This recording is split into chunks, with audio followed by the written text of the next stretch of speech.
Welcome back mga kalapatids. Patukaran tayo ng mga alaga natin. 3 ibon natin, iliload natin yan mamaya sa club natin ha. Ang bitaw bukas, Santo Tomas, Batangas.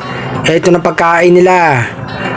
Pakainin natin si RC Stichelbout. Ayan sa taas, si Sky Checkered. Kumakain na rin mga kalapatids.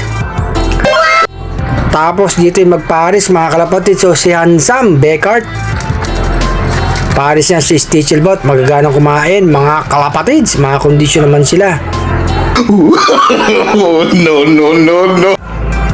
Tapos eto si Black, patukay na natin mga kalapatids. Nag-iisa na lang siya, wala nang pares. Dito sa pinakababa, nag-aantay na si Padrino at saka si Beauty, mga gutom na. Eto na pagkain nyo, kumain na kayo. Bagay na bagay yung dalawa, pogi at maganda mga kalapatids. Sana makapisa na. Dito naman sa taas, ayan yung YB natin, magagana kumain. Sinasaga natin sa viewing mga kalapatids para matandaan loob natin. Hindi natin binibigla. Napakawalan sila. Ang relax kumain. Painom tayo ng tubig, uminom si RC Stichelbout. Wow na wow mga kalapatids siya. No. Tapos ayan, si Sky Checkered, inom na. Isa ring wow na wow. Ang tagal uminom ah. Uwi kayong 3 ah. Abang-abang na naman sa ibon mga kalapatids.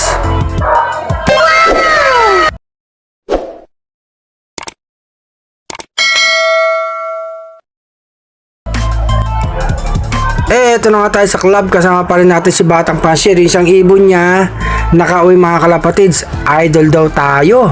Kaya ayan, pinagload natin mga kalapatids. 4 na ibon ha, kasama yung sa kanya.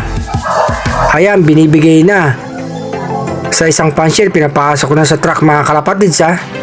Good luck sa mga ibon natin at good luck sa lahat na naglo-load ng mga ibon sa kanya-kanyang club. Sana makauwi ang mga ibon natin mga kalapatids.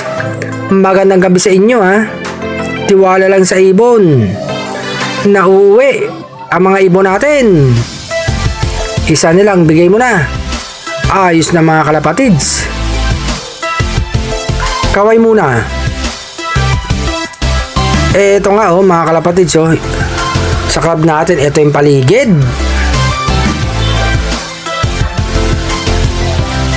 Eto nga sa Arcelop mga kalapatids. 3 ibon, bali 4 kay Batang Pansier. Niload na natin. Magandang gabi sa inyo lahat.